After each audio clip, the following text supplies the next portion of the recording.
क्या आपने कभी सोचा है कि आखिर कुछ लोग जन्म लेते ही सुख सुविधाओं से घिरे क्यों होते हैं, जबकि कुछ लोग जन्म से ही संघर्षों में क्यों फंस जाते हैं? कोई व्यक्ति बिना ज्यादा मेहनत के सफलता पा लेता है और कोई पूरी जिंदगी मेहनत करके भी खाली हाथ रह जाता है। क्या यह सिर्फ किस्मत है या इसके पीछे कोई गहरा रहस्य छिपा है? सनातन ज्ञान कहता है कि इंसान का वर्तमान जीवन उसके पिछले कर्मों का परिणाम होता है और आने वाला अगला जन्म उसके आज के कर्मों से तय होता है। यही कारण है कि कहा जाता है अगले जन्म का रहस्य कर्मों में छिपा है। इंसान जो भी करता है, जो भी सोचता है, जो भी भावना अपने भीतर रखता है, वह सब इस ब्रह्मांड में ऊर्जा बनकर दर्ज हो जाता है। मृत्यु शरीर का अंत हो सकती है, लेकिन आत्मा का नहीं। आत्मा अपने साथ केवल कर्मों का हिसाब लेकर आगे बढ़ती है। यही कर्म तय करते हैं कि अगला जन्म कैसा होगा, कहां होगा और किन परिस्थितियों में होगा। कई लोग सोचते हैं कि मृत्यु के बाद सब खत्म हो जाता है, लेकिन अगर सब खत्म हो जाता तो फिर इस संसार में इतना असमानता क्यों होती? कोई जन्म से ही स्वस्थ और सुंदर क्यों होता है, जबकि कोई जन्म से ही बीमारी और दुख लेकर क्यों आता है? इसका उत्तर कर्म के सिद्धांत में छिपा है। हमारे शास्त्र कहते हैं कि हर कर्म का फल निश्चित है। अगर इस जन्म में नहीं मिलता तो अगले जन्म में जरूर मिलता है। यही कारण है कि कभी कभी अच्छे लोगों के साथ बुरा और बुरे लोगों के साथ अच्छा होता दिखाई देता है, क्योंकि हर व्यक्ति अपने अलग अलग जन्मों के कर्मों का फल भोग रहा होता है।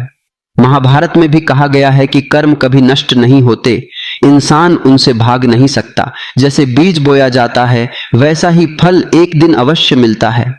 यदि कोई व्यक्ति दूसरों को दुख देता है, छल करता है, अहंकार में जीता है, तो वह चाहे कुछ समय तक सुखी दिखे, लेकिन उसके कर्म उसका पीछा कभी नहीं छोड़ते।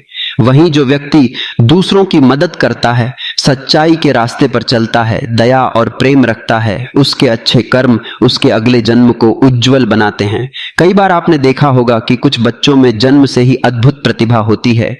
कोई छोटा बच्चा बिना सीखे संगीत बजाने लगता है, कोई बहुत कम उम्र में गहरा ज्ञान बोलने लगता है। यह केवल इस जन्म की बात नहीं होती, यह पिछले जन्मों के संस्कार और कर्मों का प्रभाव होता है। आत्मा अपने साथ पिछले जन्मों की ऊर्जा लेकर आती है। इसी कारण कुछ लोग पहली मुलाकात में ही अपने लगते हैं और कुछ लोगों से बिना कारण दूरी महसूस होती है। यह सब कर्मों के अदृश्य बंधन हैं जो जन्म जन्मांतर तक चलते रहते हैं। गरुड़ पुराण में वर्णन मिलता है कि मृत्यु के बाद आत्मा को अपने कर्मों का सामना करना पड़ता है। अच्छे कर्म आत्मा को ऊंची गति देते हैं और बुरे कर्म उसे दुखों की ओर ले जाते हैं। इसलिए हर धर्म और हर संत ने एक ही बात कही है, अपने कर्मों को शुद्ध करो, क्योंकि धन, शरीर, रिश्ते सब यहीं छूट जाते हैं, लेकिन कर्म आत्मा के साथ चलते हैं। आज इंसान बाहरी दुनिया को बदलने में लगा है, लेकिन अपने कर्मों को नहीं बदलता। वह सोचता है कि लोग उसे देख नहीं रहे, लेकिन ब्रह्मांड हर विचार और हर कर्म का लेखा रखता है। यही कारण है कि कई बार बिना कारण जीवन में अचानक दुख आने लगते हैं। यह केवल संयोग नहीं होता, बल्कि कर्मों का परिणाम होता है। लेकिन कर्म का सिद्धांत केवल डराने के लिए नहीं है, यह उम्मीद भी देता है। अगर पिछले कर्मों ने जीवन को कठिन बनाया है, तो वर्तमान के अच्छे कर्म भविष्य और अगले जन्म को बदल सकते हैं। हर दिन इंसान के पास मौका होता है कि वह अपने भाग्य को नए कर्मों से लिखे।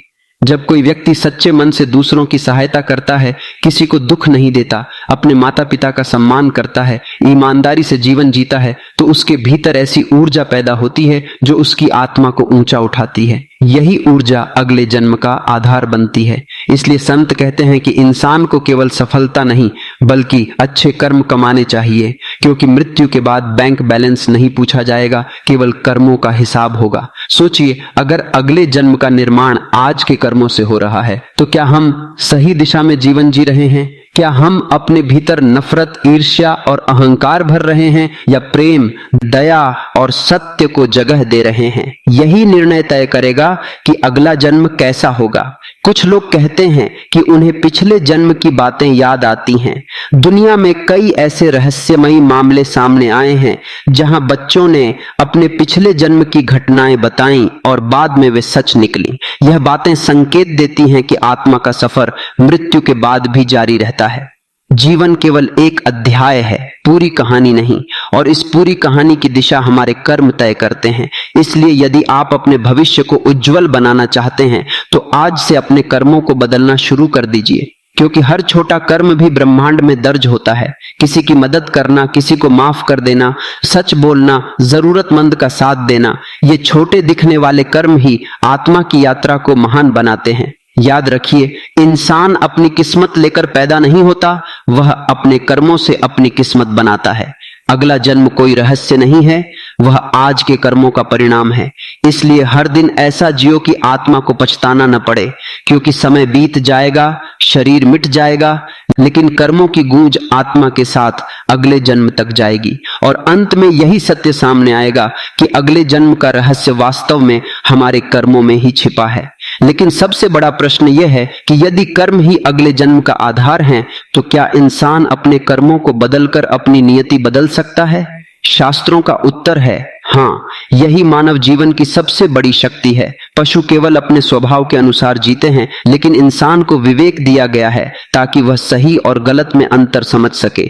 यही विवेक उसे अपने कर्मों को बदलने की क्षमता देता है। यदि कोई व्यक्ति जीवन भर बुरे कर्म करता रहा हो, लेकिन एक दिन सच्चे मन से पश्चाताप करके अपने जीवन को बदल ले, तो उसके भविष्य की दिशा भी बदल सकती है। यही कारण है कि कई डाकू संत बने, कई पापी महात्मा बने और कई भटके हुए लोग ईश्वर के सबसे प्रिय बन गए, क्योंकि ब्रह्मांड केवल गलती नहीं देखता, वह परिवर्तन भी देखता है। जब आत्मा सच्चे मन से बदलती है तो उसके कर्मों की दिशा भी बदल जाती है। लेकिन समस्या यह है कि आज इंसान कर्मों को केवल बाहरी कार्यों तक सीमित समझता है, जबकि कर्म केवल हाथों से किए गए कार्य नहीं होते। विचार भी कर्म हैं, शब्द भी कर्म हैं और भावनाएं भी कर्म हैं। यदि कोई व्यक्ति बाहर से अच्छा बनने का दिखावा करे, लेकिन भीतर ईर्ष्या, घृणा और छल से भरा हो, तो ब्रह्मांड उसकी असली ऊर्जा को पहचान लेता है। इसलिए संत कहते हैं कि केवल अच्छे कार्य करना पर्याप्त नहीं, मन को भी शुद्ध करना जरूरी है, क्योंकि अगला जन्म केवल हमारे कामों से नहीं बल्कि हमारी चेतना से भी तय होता है। जिस प्रकार का मन इंसान बनाता है, वैसी ही उसकी आत्मा की यात्रा बनती चली जाती है। यही कारण है कि ध्यान, जप और साधना को इतना महत्व दिया गया है। ये केवल धार्मिक क्रियाएं नहीं हैं, बल्कि आत्मा को शुद्ध करने के साधन हैं। जब इंसान ध्यान में बैठता है तो धीरे धीरे उसके भीतर की नकारात्मक ऊर्जा शांत होने लगती है, उसका क्रोध कम होता है, उसका अहंकार टूटता है और उसके भीतर करुणा जागने लगती है। यही परिवर्तन उसके कर्मों को बदल देता है। आपने देखा होगा कि कुछ लोग बहुत साधारण जीवन जीते हैं, फिर भी उनके चेहरे पर एक अद्भुत शांति होती है, जबकि कुछ लोग अपार धन और शक्ति के बावजूद बेचैन रहते हैं। इसका कारण बाहरी परिस्थितियां नहीं, बल्कि भीतर के कर्म और चेतना की स्थिति है। आत्मा वही अनुभव करती है जो उसने अपने भीतर बनाया है। इसलिए यदि कोई व्यक्ति केवल धन कमाने में जीवन बिताता है, लेकिन दूसरों का शोषण करता है, तो उसका अगला जन्म दुखों से भरा हो सकता है। वहीं जो व्यक्ति कम साधनों में भी प्रेम, दया और सेवा का जीवन जीता है, उसकी आत्मा ऊंची अवस्था प्राप्त करती है। यही कारण है कि हमारे ऋषि मुनि हमेशा कहते थे कि कर्मों से बड़ा कोई धर्म नहीं। मंदिर जाना, पूजा करना, व्रत रखना तभी सार्थक है जब इंसान का व्यवहार भी शुद्ध हो। यदि कोई व्यक्ति पूजा तो करता है, लेकिन दूसरों को धोखा देता है, तो उसकी पूजा केवल दिखावा बनकर रह जाती है। ब्रह्मांड शब्दों से नहीं, ऊर्जा से प्रभावित होता है, और ऊर्जा वहीं बनती है जहां सच्चाई होती है। इसलिए अगला जन्म केवल धार्मिक पहचान से तय नहीं होगा, बल्कि इस बात से तय होगा कि इंसान ने अपने जीवन में कितनी सच्चाई और करुणा को अपनाया। आज के समय में लोग जल्दी सफलता पाने के लिए गलत रास्तों पर चल पड़ते हैं। उन्हें लगता है कि अगर कोई अपराध छिप गया तो वे बच गए, लेकिन कर्म का नियम अदालतों से भी बड़ा है। वहां कोई रिश्वत नहीं चलती, कोई सिफारिश काम नहीं आती। हर कर्म का हिसाब बिल्कुल सटीक होता है। यही कारण है कि कभी कभी वर्षों बाद अचानक किसी इंसान का जीवन बदल जाता है। उसे समझ नहीं आता कि सब कुछ अचानक क्यों बिगड़ गया, लेकिन कर्मों का चक्र अपना समय आने पर ही फल देता है। ठीक वैसे ही जैसे बीज बोने के तुरंत बाद फल नहीं आता, लेकिन समय आने पर वही बीज पेड़ बनकर सामने खड़ा हो जाता है। इसलिए बुद्धिमान इंसान वही है जो कर्म करते समय ही जागरूक रहे, क्योंकि जो आज बोया जाएगा वही कल जीवन बनकर लौटेगा। और सबसे गहरी बात यह है कि कर्म केवल अगले जन्म को ही नहीं, वर्तमान जीवन को भी प्रभावित करते हैं। यदि इंसान हर समय क्रोध, लालच और नफरत में जीता है, तो उसका वर्तमान भी दुखमय हो जाता है। लेकिन यदि वह प्रेम, संतोष और सेवा में जीता है तो उसका वर्तमान भी शांत हो जाता है। इसलिए कर्म का सिद्धांत केवल भविष्य का डर नहीं देता, बल्कि वर्तमान को सुंदर बनाने का मार्ग भी दिखाता है। जो इंसान यह समझ लेता है कि हर विचार और हर कर्म उसकी आत्मा पर छाप छोड़ रहा है, वह धीरे धीरे जागरूक होकर जीने लगता है। फिर वह किसी को चोट पहुंचाने से पहले सोचता है, किसी के साथ अन्याय करने से पहले रुकता है और हर निर्णय को समझदारी से लेने लगता है। यही जागरूकता आत्मा को ऊंचा उठाती है, यही इंसान को साधारण से असाधारण बनाती है।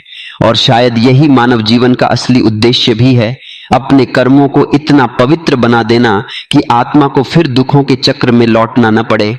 क्योंकि मोक्ष केवल मृत्यु के बाद मिलने वाली चीज नहीं है, बल्कि वह अवस्था है जहां आत्मा कर्मों के बंधन से मुक्त हो जाती है। लेकिन जब तक इच्छाएं, अहंकार और बुरे कर्म मौजूद हैं, तब तक आत्मा जन्म और मृत्यु के चक्र में घूमती रहती है। इसलिए हर दिन अपने आप से एक प्रश्न पूछिए, क्या मेरे आज के कर्म मुझे अगले जन्म में शांति देंगे या पछतावा? यही प्रश्न इंसान के जीवन की दिशा बदल सकता है। क्योंकि अंत में न कोई पद साथ जाएगा, न प्रसिद्धि, न धन। साथ जाएगा तो केवल कर्मों का लेखा, और वही लेखा तय करेगा कि आत्मा अगली यात्रा में प्रकाश की ओर जाएगी या अंधकार की ओर।